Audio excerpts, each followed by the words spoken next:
Hey guys, Miss Byer here. Today's lecture we're going to focus on how the Enlightenment spreads. This is chapter 22, section 3. You should be following along with this lecture, taking notes, using your Cornell Notes template. It should be titled 22.3 Lecture Notes, The Enlightenment Spreads. You need to add the lecture title, The Enlightenment Spreads. Please type that for the lecture title now. You may wish to pause the video to do that. Following typing the lecture title, The Enlightenment Spreads, you need to type out the essential question. Today, this lecture is designed to explain how Enlightenment ideas reformed monarchies in Prussia, Austria, and Russia. You may want to pause the video so that you can type the essential question. I will repeat it. Explain how Enlightenment ideas reformed monarchies in Prussia, Austria, and Russia. As you progress through this lecture, you will need to add your answers from Edpuzzle to your notes. I have provided the questions for you in the question column. All that is left is to type in your answers. You are essentially doubling up on your questions and answers so that you have as much information in your notes as possible.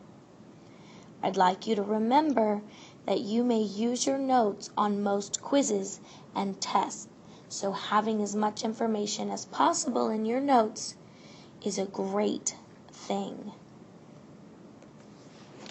Okay then, let's get into how the Enlightenment spreads. If you'd like to follow along with me, I'm on page 636 in your textbook, Setting the Stage. The philosophy's views about society often got them in trouble. So the Enlightenment thinkers, their messages weren't well received by the established society rulers. In France, for example, it was illegal to criticize either the Catholic Church or the government. Many of the philosophers landed in jail or were even exiled. Voltaire, for example, experienced both punishments. Nevertheless, the Enlightenment spread throughout Europe with the help of books, magazines, and word of mouth.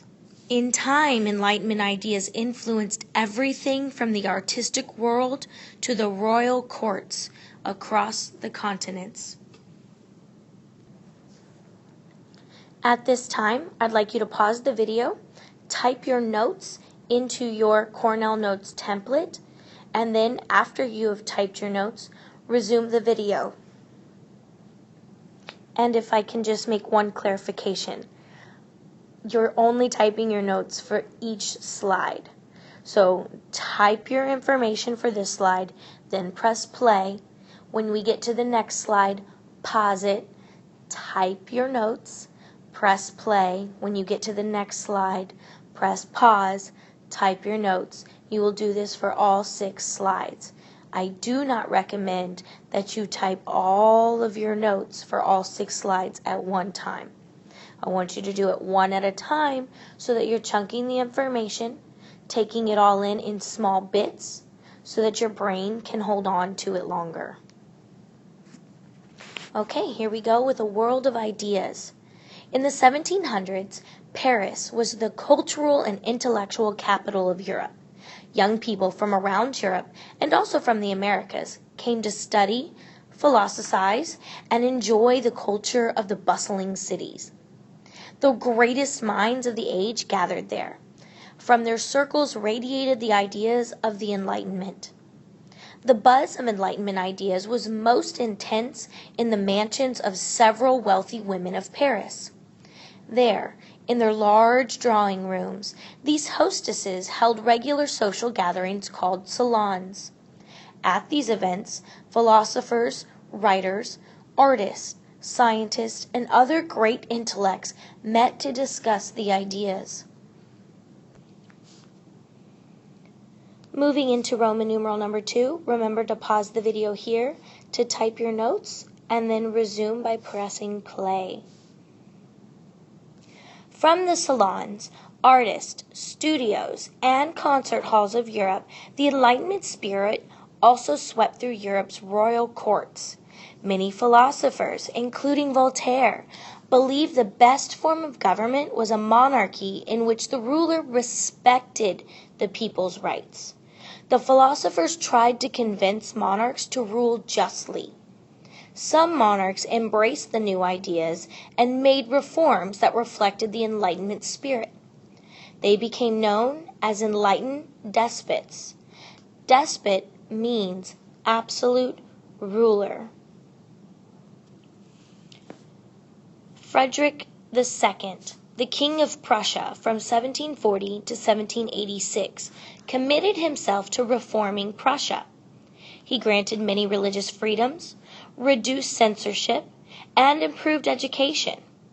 He also reformed the justice system and abolished the use of torture. However, Frederick's changes only went so far.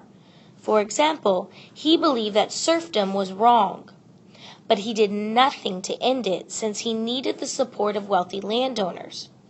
As a result, he never tried to change the existing social order. Perhaps Frederick's most important contribution was his attitude towards being king. He called himself the first servant of the state. From the beginning of his reign, he made it clear that his goal was to serve and strengthen his country.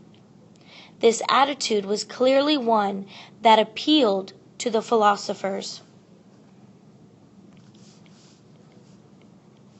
The most radical royal reformer was Joseph II of Austria, the son and successor of Maria Theresa.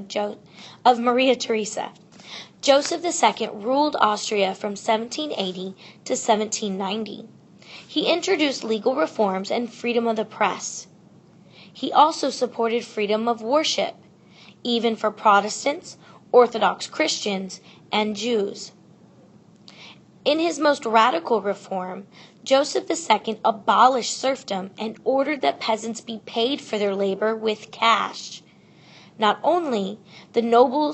surprisingly, the nobles firmly resisted this change.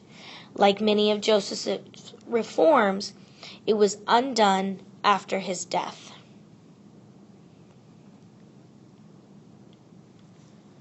The ruler most admired by the philosophers was Catherine II, known as Catherine the Great. She ruled Russia from 1762 to 1796. The well-educated empress read the works of philosophers and exchanged many letters with Voltaire. She ruled with absolute authority, but also sought to reform Russia. In 1767, Catherine formed a commission to review Russia's laws. She presented it with a brilliant proposal of reforms based on the ideas of Montesquieu and Beccaire. Among other changes, she recommended allowing religious toleration and abolishing torture and capital punishment. Her commission, however, accomplished none of these lofty goals.